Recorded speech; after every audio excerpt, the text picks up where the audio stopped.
Police वाले को आप क्यों चाय पिलाएंगे, तोहफा देंगे? इसलिए ना कुछ तरकीब है। टैक्सेशन डिपार्टमेंट के अफसर की क्यों दावत कर रहे हैं आप? है ना कुछ दाल में काला? पुलिस अफसर की क्यों दावत कर रहे हैं आप? इसको क्यों मतलब और आए दिन ईद के नाम पर, तो बड़े दिन के नाम पर, तो छोटे दिन के नाम पर इसको भेज रहे हैं। आप भी समझ रहे हैं, वो भी समझ रहा है। ये मुझे नहीं दे रहा, ये मेरी सीट को दे रहा है। जिस दिन मेरी सीट गई ये मुझे देखकर गली बदल देगा, सलूट भी नहीं करेगा, है ना? पुलिस वालों को चाहिए कि ये किसी का पानी भी ना पिए। मैं सही बोलता हूँ, चाय भी ना पिए। ये आमतौर पे रिश्वत ही होती है। अगर ये पुलिस ना होता तो क्या फिर भी इसको चाय पिलाते या इसको तोहफा देते? या अफसर ना होता तो फिर भी इसकी दावत करते?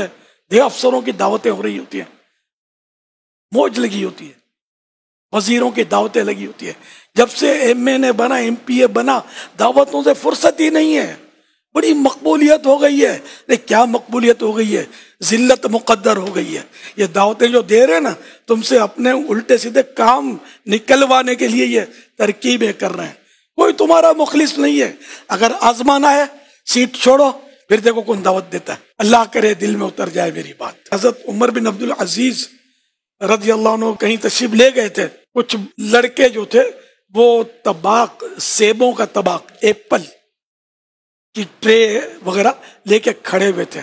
उन्होंने पेश की, आपने कबूल नहीं की। तो किसी ने अर्ज किया, हुजूर क्या तोहफा कबूल करना सुन्नत नहीं है? फरमाया, सुन्नत जरूर है, लेकिन ये जो तोहफे ना, ये रिश्वत है, समझे? जो क्या ये आप तो हाकिम थे ना, उमर बिन अब्दुल अजीज रहमतुल्लाह अलैह, तो कि मुझे जो दे रहे ना ये तोहफा नहीं है, ये रिश्वत है।